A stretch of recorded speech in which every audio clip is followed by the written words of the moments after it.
But the good fortune was, if you speak the language, when I was recaptured, I was not taken as a Jewish inmate, but as a fighter from the underground. So you were treated a little bit differently than if you were a Jew escaping from a camp, you were summarily executed. If you were recaptured as a fighter, then there was no imminent. That's about all I have. Okay, Andre.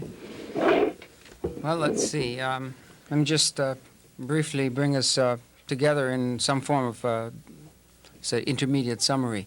What you heard is three stories, two of which are somewhat similar to people coming from very close to within 60 miles of each other, mainly in part of eastern Poland, which had of actually being Russian, and then taken over by the Poles in 1918, and then, of course, abandoned again or given up in 1939 at the time when Russia and Germany got together and split up Eastern Europe, and the Russians took over the eastern part of Poland and also occupied those three small countries that you come from, Lithuania, Latvia, and Estonia, which no longer exist. They've just simply been wiped off the map. The pact, of course, the Molotov-Ribbentrop Pact, which allowed this division to take place, left Western Poland and most of Western Europe in the hands of Hitler's troops. But for reasons that are still being argued among historians, Hitler decided to abandon his pursuit of Britain at the time and turned east and made his major error in attacking Russia in 1941. Us here, where found ourselves suddenly under German rule. Now, at that time, and I was born in one of those small towns in eastern Poland. My town was somewhat larger than the other two, was around 15,000 people, of whom about 11,000 were Jewish.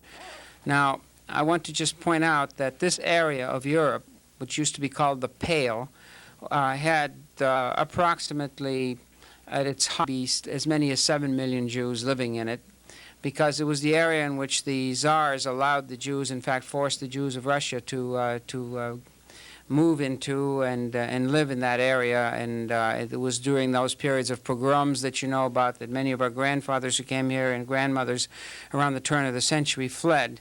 That was the period when Jewish populations of Russia and Poland and Czechoslovakia and the various eastern countries was consolidated in that general region. So in a sense, the so-called shtetl culture, or the Yiddish culture that you hear about, that you hear perhaps echoes of in Fiddler on the Roof and works like that, really flowered, really developed in those areas, because in our little towns we were the majority. The Jews had developed a culture, a language, a history, a religion, in towns where 80% perhaps of the total population was Jewish. And in those regions, there was a layered kind of population, certainly in my area, in that the major cities, such as Lvov and Vilno, were occupied largely by a Polish population and Lithuanian in this case, whereas the smaller towns, those towns between a population of anywhere from 6,000 to maybe 20,000, were largely Jewish, and there were thousands, not hundreds, not dozens, thousands of them all over that area. And Jews lived and interacted and traded, and they were the middle people, middlemen, with the rural population who were largely Ukrainian peasants, and that was the Ukraine, and Lithuania and Latvia and so on. So there were these three major population groups, and the problem the Jews had was that in fact they were both ostracized, intensely disliked and feared and hated, really hated, by the other two groups. Whenever a situation arose in which the sort of uneasy equilibrium was broken by, let's say, invading troops or by changes in regime, the Jews were always caught in the middle and in some way or another suffered from all sides. So that when we come to the question of resistance, it should be understood that the Jews were the mouse in the trap, and while others also suffered in a sense that you heard, perhaps the hunger or forced labor camps and so on.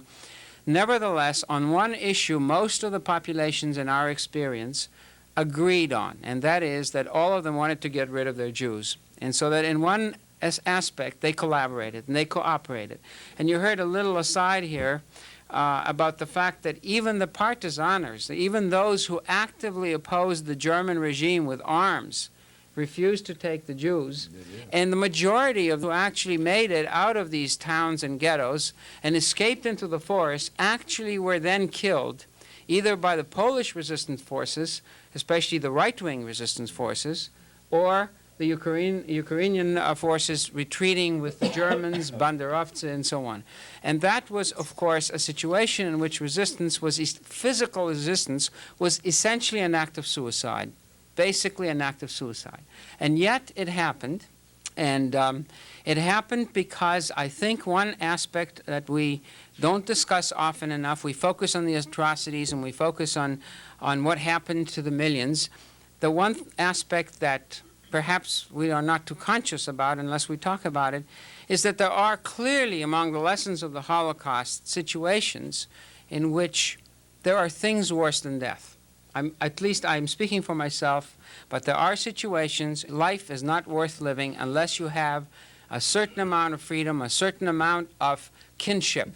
And over again, the stories repeat themselves where young people, children, basically refused to run away, refused to escape because they saw their entire families, their entire villages, their entire worlds disappear. And you have to put yourself in those shoes and imagine that everyone in this room, you heard there were, 40 survivors out of, 1,100, something like that. Okay, that's roughly the same odds as if I told you that 2 of you are going to survive in the next 2 years and the rest of you are going to die. And then put yourself in a situation where all of you know each other intimately. You come from small towns where you share, as I said, a culture, a heritage, and are surrounded by enemy cultures, by hostile populations, by hostile religions. A stated goal it is to wipe you out, either spiritually or physically, and you have developed this extended family feeling that you've got only yourselves to depend on and no one else because everyone else is against you. Every man's hand is raised against you. Now, you imagine that 2 of you are going to survive and all of the others are going to die. They're going to be violently killed or die of epidemics or some other form of untimely death. If you saw this happen around you to your mothers and your fathers and your brothers, etc., etc., I wonder how many of you would really want to go on your own way and find that little crack in the wall or that little tiny hiding place where you would want to, sort of plunge into that ultimate act of resistance, grasping for life, okay? Most of you, at least I think, if you're normal, and speaking experience, most of you would wish to go where all your loved ones go, no matter where they go. You would wish to follow them.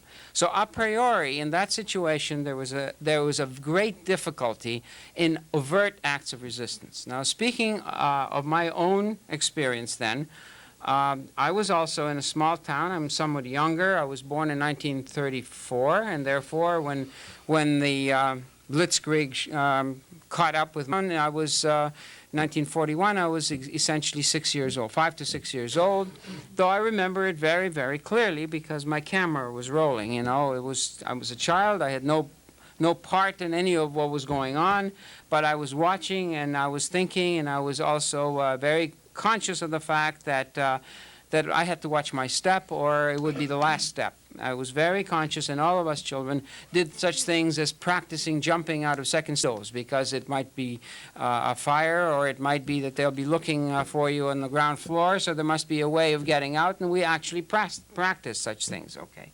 But I want to tell you that the main reason, besides absolutely blind luck, I mean, there were, I said, 11,000 Jewish people in my town, there were 306 survivors. Not only do I count myself among those 306, but my parents also, and that's almost up. I think there were just 3 families that survived as families in that particular situation.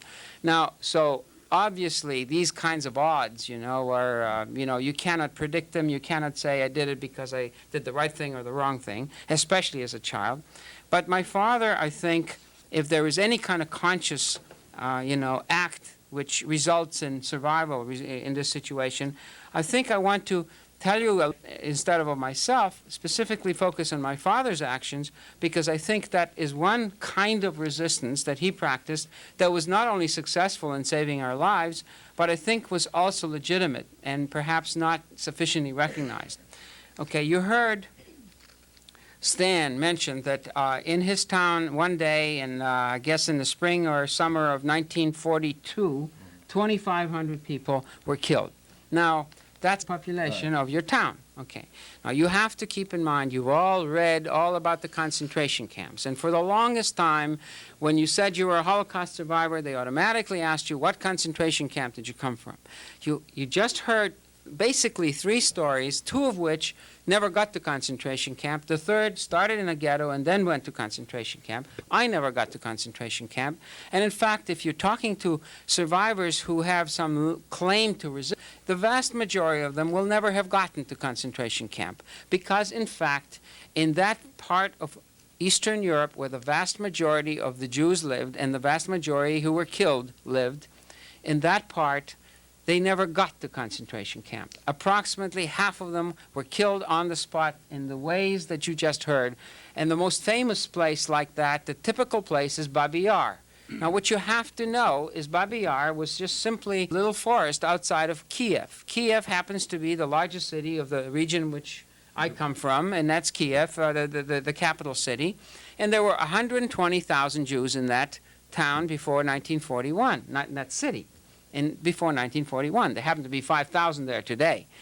But basically, they were about 80,000 of them were killed in 3 days, maybe 4 days, of constant, uninterrupted small towns, and mine was relatively large because it was 15,000 and so on.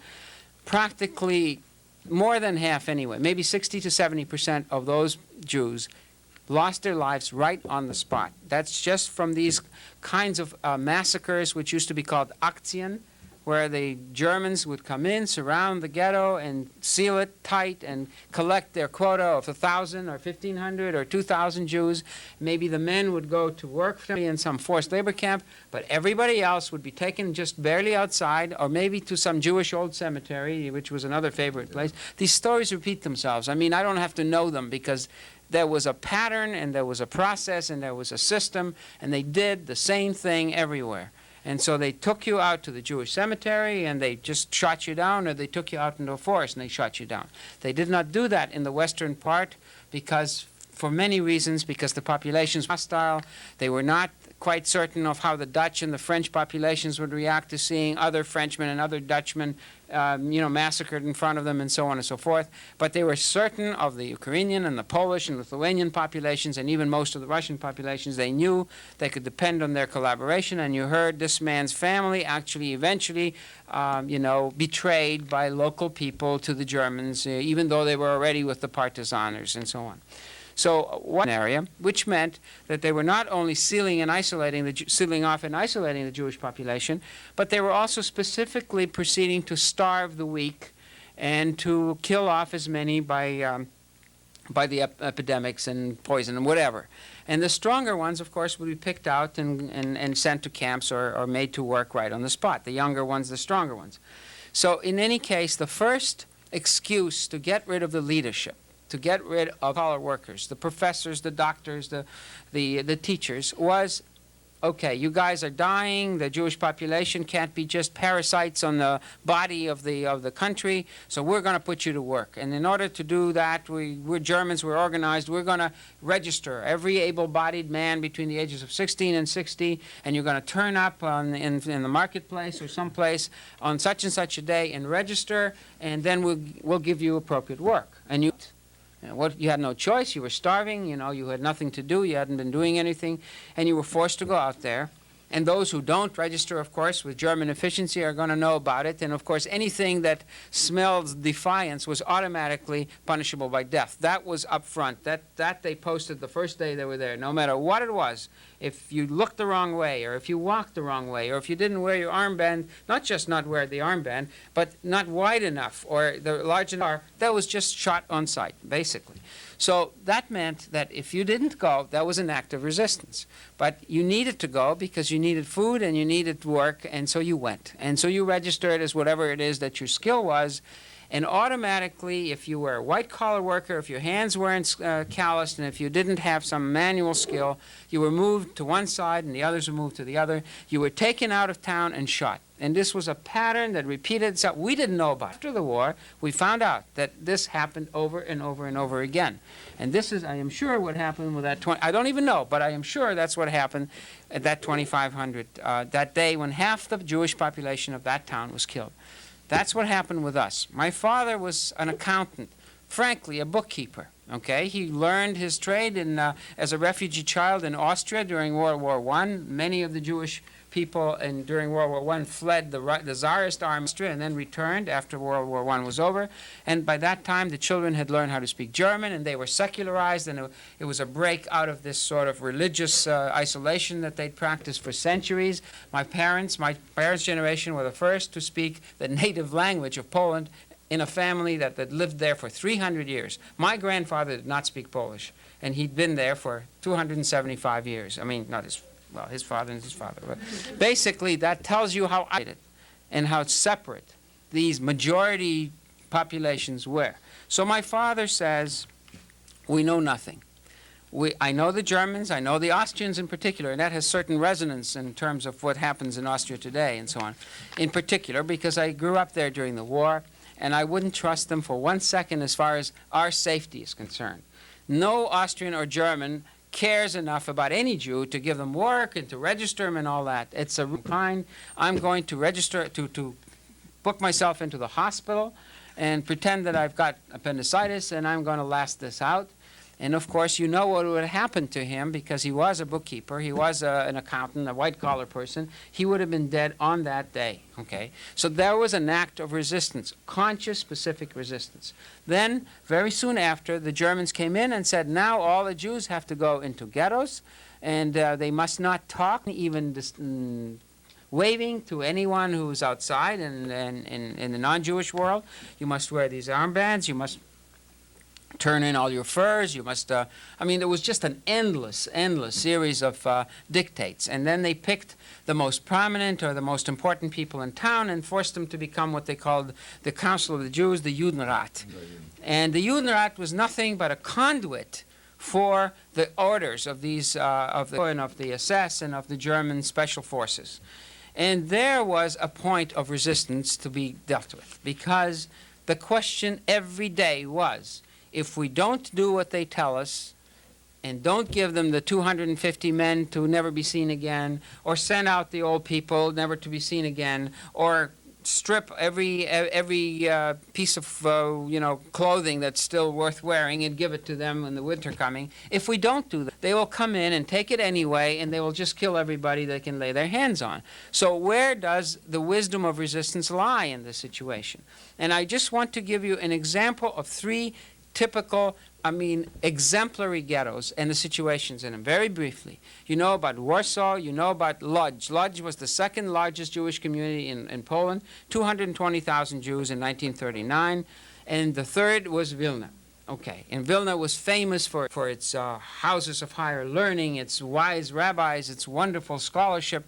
Okay, these were 3 ghettos, and of course the populations were herded into the ghettos, and the Judenrats were forced to do the bidding of the Germans. Okay, now I'm using those 3 ghettos because they are special, because they show exactly what kind of resistance was possible and how that term lost its meaning with the relation of 15% in 1939 and 20% in 1940 just from typhus alone. So you can see that in the Warsaw Ghetto, 35% of the population was already dead from internal disease and hunger by 1941.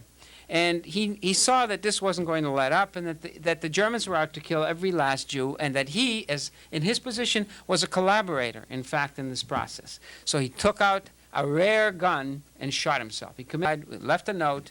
He would not. Now that was an act of resistance, outstanding resistance. Of course, it was futile. It was heroic but empty gesture, because he knew that the next guy would take his place and the next guy, and it wouldn't matter, that there was really no chance. And that, however, that process continued right down to the last 50,000 Jews, when they finally said, it is better to die standing up and waving our flag and singing our song than to go like, rabbits, and our fate is sealed in any case. The rest of the world doesn't care or doesn't know. I mean, they've made repeated attempts to send messages out. Nothing ever happened. So they organized and they went on a suicidal mission, intent on dying their own way. And that was, of course, the most famous kind of resistance that you know about, the Warsaw Ghetto Uprising, which really began with Chernyakov, the head of the Judenrat. You should know that. And not only that, but that was the first civilian armed uprising against the German Reich by anybody.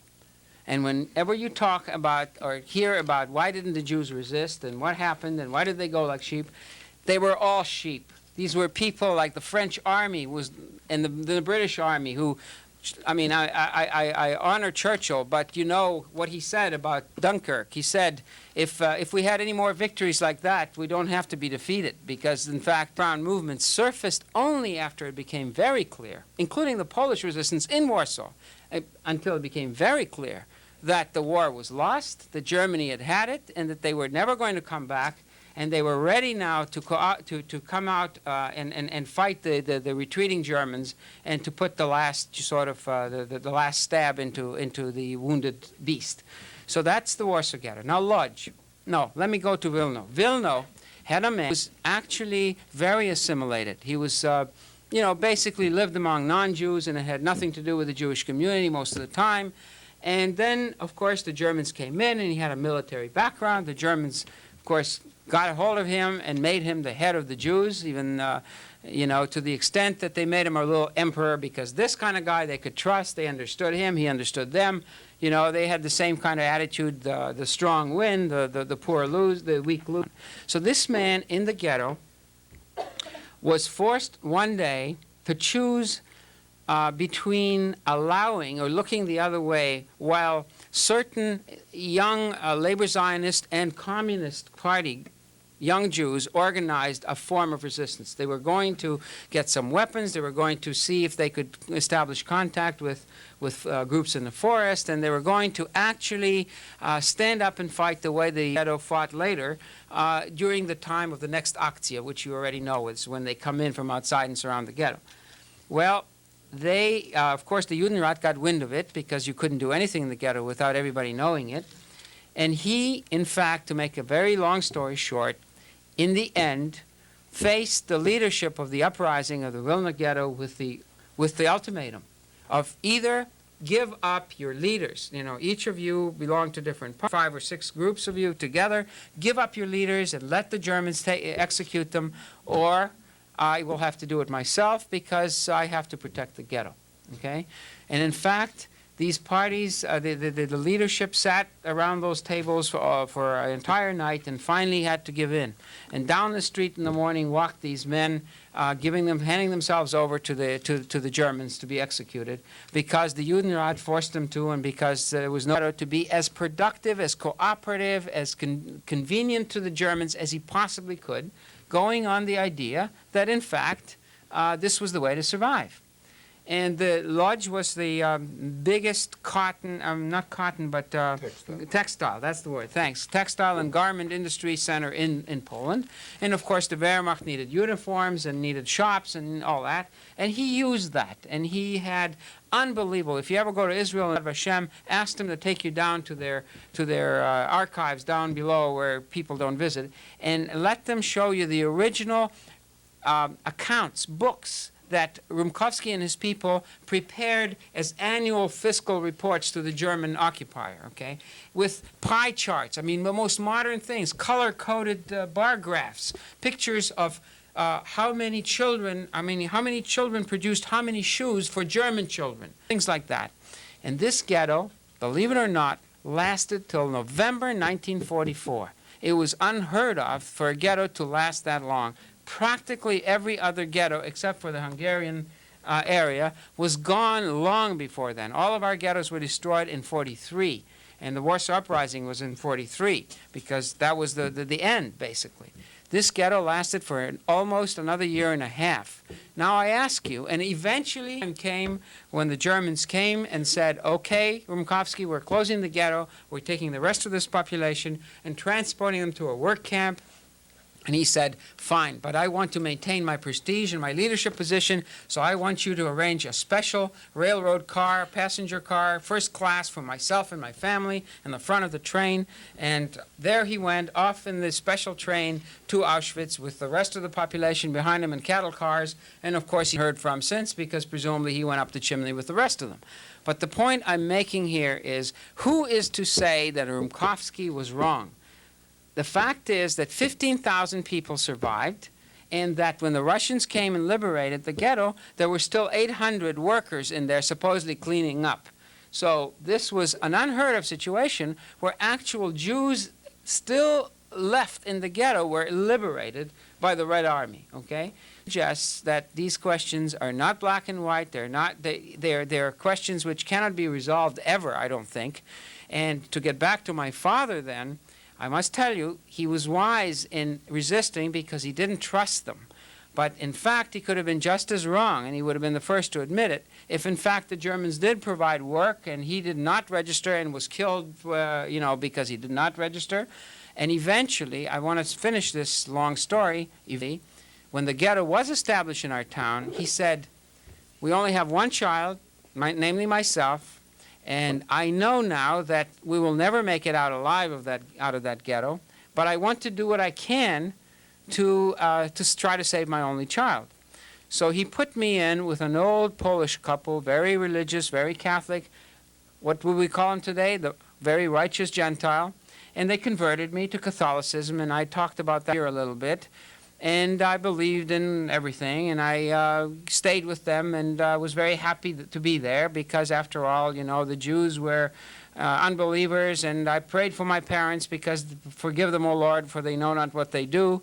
But in fact, my father said, I cannot stay out of the ghetto. It's impossible, but my child, I will try to hide and keep him out of the ghetto. And one day, in the winter of 1943, he came through the night, got me out of there. Because the Germans, through their informers, through the neighbors, knew practically every place that harbored either a Jewish child or a Jewish family.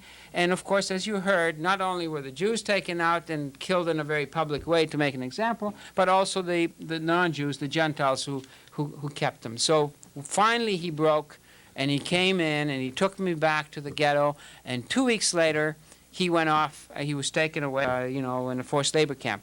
But those two acts of his obviously stand out in my mind as personal examples of extreme resistance under conditions where the chances were that those acts would be the last acts.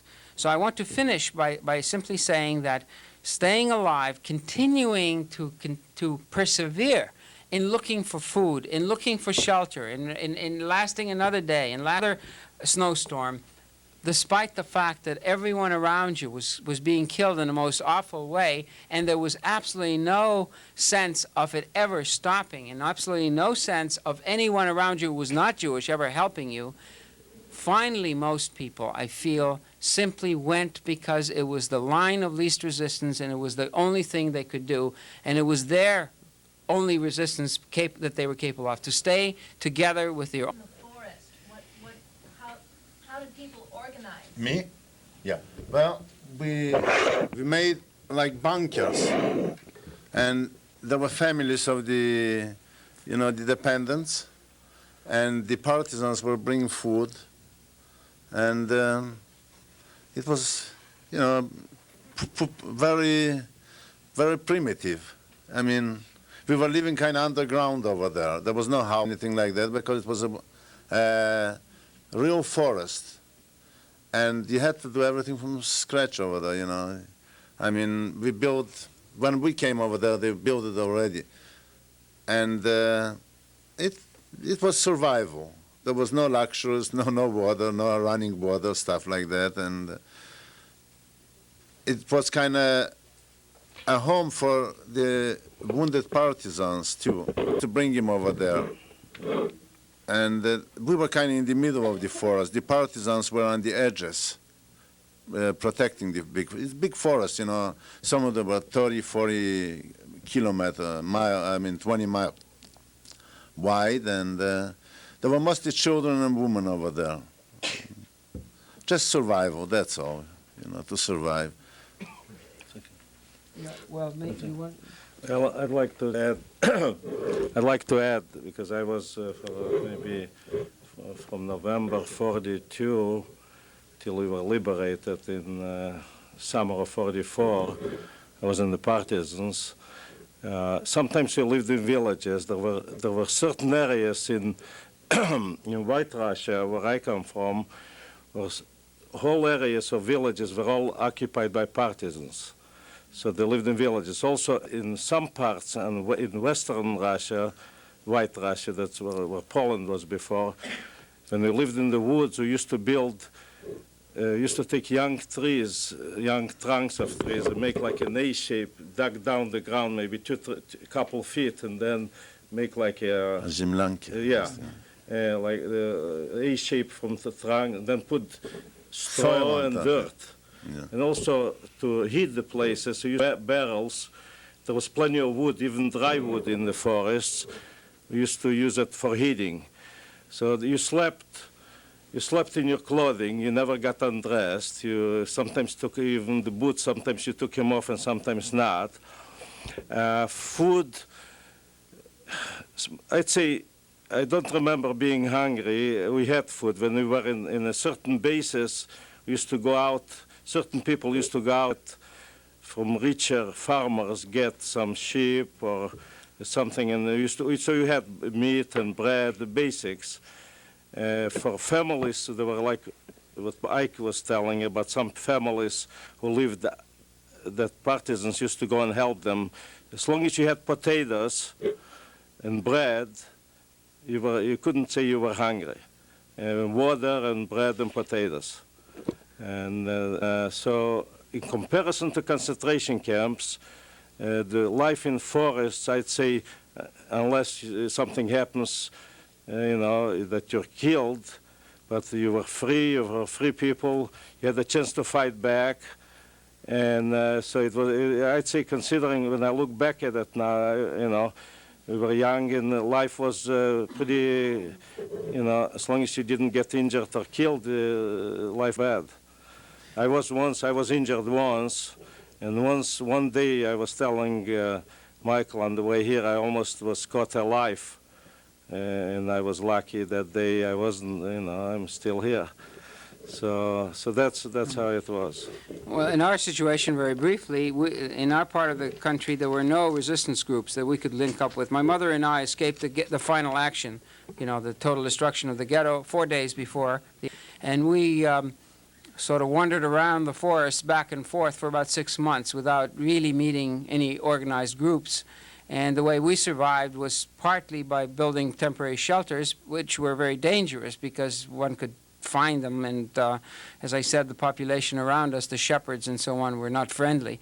But the way we survived is simply by foraging around the farms, and as long as we had money or had some to give away, then we would take the which they say the plunge. They take the chance, a very dangerous chance each case, of approaching the farmers and asking them for bread or milk in exchange for whatever it is we had to give away. But eventually we had very little to give away.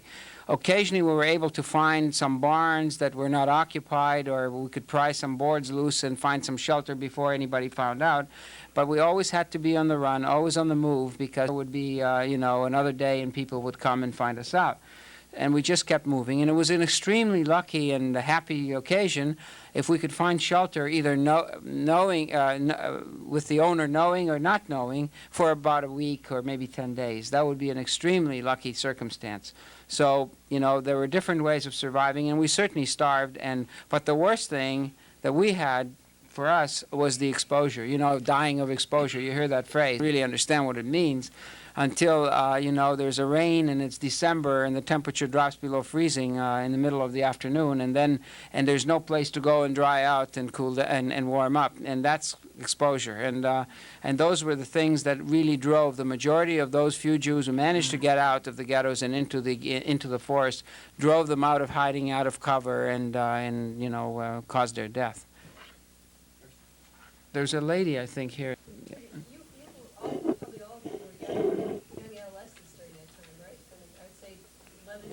I was, me?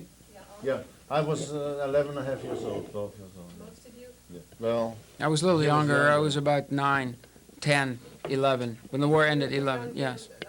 Yes. And except for Andre, you all lived in a place where you were hated and you knew it. yeah, Very hostile. very hostile. You- Even the oh, I'm sorry. That's okay. No, that was adding injury to insult. That sounded like where I was, we were not hated. I just mean that No, mine was the ultimate, really. I might add about the difference between the two. What we were able to do, really, in 3 of the camps out of the 8, next to the concentration camp where Jews were housed, were prisoner of war camps and already captured underground people. Jobs that I did was even sometimes 2 days or just overnight. Information and for sabotage purposes, stealing German uniforms, for example, was one of the things. We were actually allowed to more sensitive areas because no way did they dream that we can get information out. And the French underground people who were captured had different positions where they had no access to information like that or to steal German uniforms or explosives. So we were the conduit and obtained the information and the explosive and blew up bridges and things like that. A hit-and-run operation, much different from this. This is more like a James Bond type of a thing. I'd like to add something. Yeah. You know, I don't agree with the statements that I heard, at least in my experience, about by the majority of population being hating. That wasn't my experience. I'd say like this. I know many cases of Christians who risked their life and saved Jews. So, and I have books about it. And I know some people who survived like that. So that's number one. It's true there were some who collaborated and helped the Germans, but the majority of the population, I think, was neutral, just were stand by, and they were glad that it's not them. That's all. Well, that certainly wasn't. Okay, let me just clear that up because it's an important point. And many of you are not Jewish, I suppose, so you want to know about that. I think it really varied from region to region. I think it's important to put it in perspective. Obviously, I myself owe my life during a very important period to those people who harbored me. And even though they converted me, I don't think they would have thrown me out if I had not converted. The priests in particular, the Greek Orthodox priests, were particularly negative toward the Jewish populations. They were basically a very ritualistic church, a very, medieval kind of church, very symbolic, and the Jew always represented what it had represented, what he represented in the ancient period, in the early days of Christianity. Now, the Poles had a more intellectual, they felt themselves a little more civilized, but Poland was becoming an extremely inhospitable place for the Jews before 1939. And any of you know any of that history, you have no reason to know, you should know that it was almost impossible by 1937-38 for a young Jewish person, man or woman, to get into any university. You should know that the labor unions were systematically excluding Jews from their organizations. And you should know that more and more restrictive laws and taxes were being placed specifically on Jewish businesses and Jewish enterprises in Poland. And so as a result, I think in terms of a general statement, I think where I lived, in my experience, even though I personally have survived, but only 306 out of 11 survived. And that reflects, among other things, how little help we got from the surrounding population.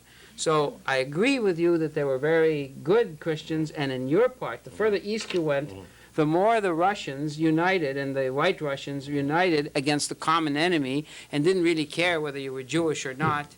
And they'd gone through the revolution where the Jews fought together with the non-Jews, etc. So there was at least a history, a track record of cooperating with the Jews. But in our part, the Jews were considered, in all the old, ancient, hateful stereotypes, as untrustworthy, as dirty, as Christ killers, and that whole business that was part of the culture. Yeah. May I add something? By the way, 1 million Russians served in the German army. You knew it? Yeah, I know. Yeah. I just want to add something to this business about they were hating or not hating. A good example that I can relate to you is Bergen-Belsen. The liberation was April 15, 45 by the British Army, and the war was still going on. After the liberation, the civil population of Bergen was brought in to assist in the burial. And the mayor, I can see him right now with his titles, he had the audacity to try to command the survivors who could hardly stand up to bury the people, and it means that he didn't know what was going on. In addition to that, he was going to take over the command, and the British, until they knew what was going on, actually permitted them to speak until we came forward who understood because he was talking in German. So as far, and then the denial, we were walking through. The trains were not available for us at those days anymore. Because what happened to Bergen-Belsen, as the Allies and the Russians were closing in from everywhere, where they didn't have sufficient time to gas him, they were bringing him closer because we were liberated 3 weeks before the war ended. So by gathering the people there, that's why the typhus and disorganization, everything happened. But the German population insisted that they didn't know from anything. Now, to say that to somebody who walks through the village day after day, thousands of people, and for the mayor to come in there and say he didn't know anything.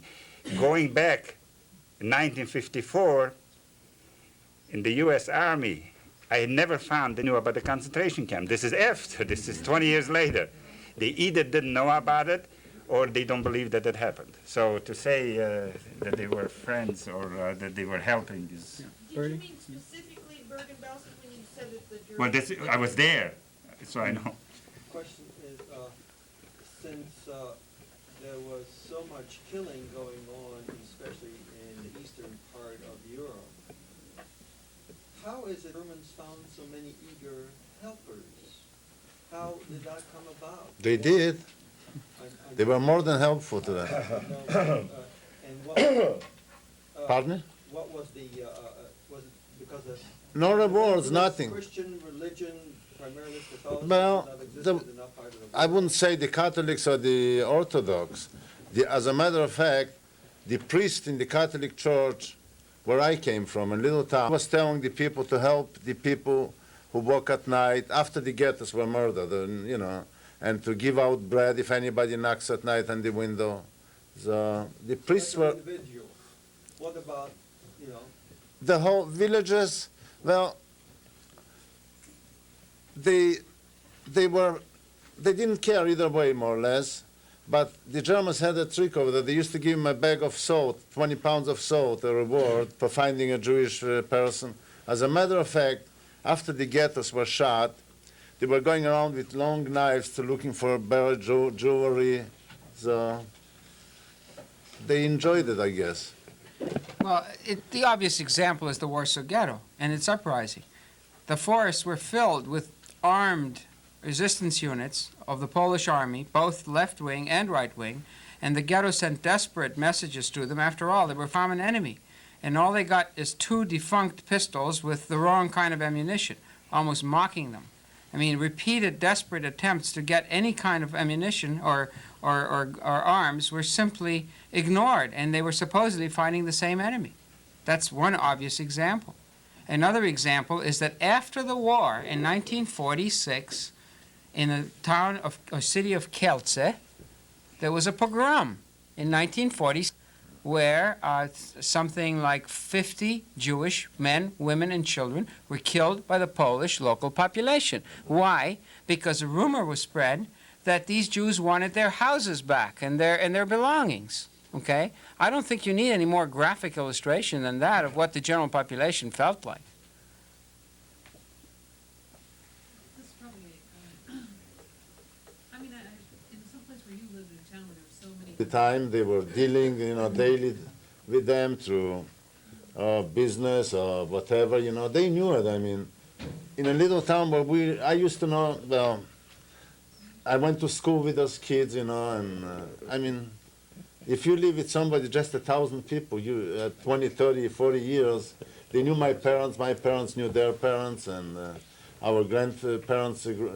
There's history, there's 300-400 years of the Jewish people live. They came from Holland, from Germany, I think, but Sure. at least, Mostly, yeah. But you moved someplace, I'm not really sure, because it wasn't easy. Well, you've I was heard, just going to answer that question. The question is a beautiful question, but it's such a naive question because it's not the United States of America that you can pick up, go from California to Nevada. Even today, I was back just for fun to show my family this summer in Transylvania. 5 days, the whole city knew I was there already. And it's a population of 250,000 now, and people know people. Besides that, the information came from the government. I mean, you were registered, you have ID cards. It's not like that you can disappear and the people know who you are. And like you said, ancestors after ancestors lived there, so there was no place to go, really. there was an additional point. I think a phrase of Kafka's is perfect, okay? Kafka, you know, the from Czechoslovakia, who spoke German because most of the Jews identified with German culture and so on. In 1924, he wrote in a letter a phrase that's very memorable to me because it really answers your question. He wrote in this letter to a girlfriend of his who was not Jewish, "I wear the Negro face," this is literally quoting, "I wear the Negro face of the Eastern European Jew." That's what he wrote, okay? Now you might say, what does that mean? It means that particularly in our part of the world, where everyone was, well, quote unquote, everyone was blonde, blue-eyed, and high cheekboned. If you didn't look like that, then you were Jewish until proven otherwise. Okay. Now, very few Jews have high cheekbones and blonde eyes and I mean, whatever. You know what I mean? Okay. Very few Jews are albinos. Let's put it that way. Okay. So you stood out, face of the Eastern European Jew. In addition to the fact that you lived mostly in small towns where everybody knew you. Okay, so when I was hidden by that couple, that neighborhood knew me from before the war. So I had to stay indoors and not show my face. The minute I showed my face, probably the second or third kid would run immediately and tell everybody that there was a Jewish kid in there, okay? And that would be the end. So it was very, very difficult. And even in places like Holland, you know, as by the Anne Frank story, even they didn't get away. I mean, how were they found out? Someone heard them and someone told the Germans. In fact, the Austrians, because the Gestapo man who captured the Frank family was an Austrian. The point I'm making is that you were never safe anywhere, really, and that was part of the experience of being there, you know. But the fact is that to you, I may look like anybody, and to the Germans, I may look like anybody because I look like the average Bavarian or something, you know. But not to the average Ukrainian and not to the average Pole. To me, to them, he knows I'm not Polish and he knows I'm not Ukrainian, with a few exceptions, okay? With a few exceptions. Yeah, I just want to add to your question. See, in Russia, even today, everybody has a passport. And also in Poland, and on the passport it says what your religion is. So that, and also when the Germans came, they passed a law that everybody had to wear either a Star of David or an armband with a Star of David. Yeah. You want to ask something? Yes, I was curious whether in your own experience, since you were so, do you think it was, I mean, being a survivor, do you think it was, I was just wondering about the young women survivors. Was it more, did young male survivors survive more in terms of logistics and statistics? Did it matter? I don't know. I had my aunt survive from our town and a daughter. I think more men survived, I would say, 60%, 65%.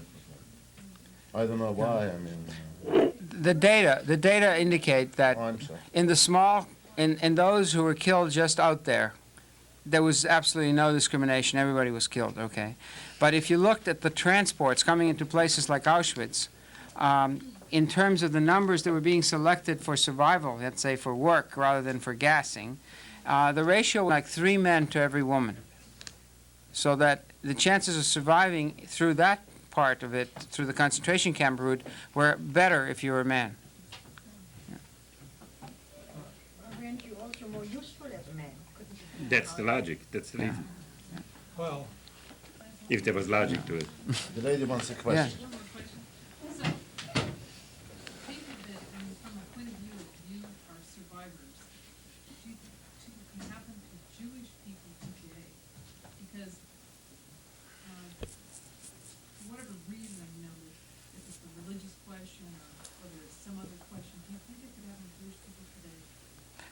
Okay, let me answer that question because it's an important question. I think it's a key question, okay? First of all, I think it can happen to anybody, okay? That's number one. I think what, among other things, I mean, there are Jewish lessons and non-lessons, okay? The Jewish lesson, of course, says we better look after ourselves. And, you know, we can never relax. And wherever we are, we're a minority and we're an endangered species. And 1 out of every 3 of us was killed within living memory. And, you know, it's time that we make sure that we survive. That's the Jewish lesson, okay? There are other Jewish lessons which are not relevant. But the general lesson, I think, in fact, is that this is a demonstration of what a modern, advanced, totalitarian dictatorship is capable of doing to its own population, okay? I mean, basically, this lesson has been repeated again with Cambodia, for instance, with Afghanistan, whatever you like. The Armenians. Yeah, the Armenians. The point I'm making is that apart from the fact that for various historical and ideological and pseudo-religious and pseudo-scientific reasons, the German leadership decided to make the Jews the victim, to demonstrate their power, and precisely to demonstrate that point, that there's no escape and that a modern military dictatorship can do anything they want. They're all powerful, which terrorizes the population and it makes them very docile and makes them follow you, okay?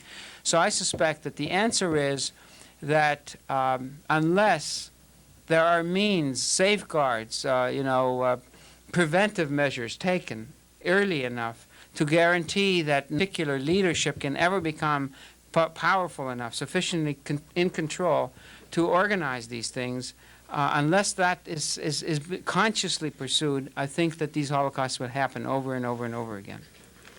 Just one final word on that. If Goethe's and Beethoven's Germany could do what they did, it can happen anytime. All right, I think we all, thanks to the panel. Very good. All right. Nice meeting.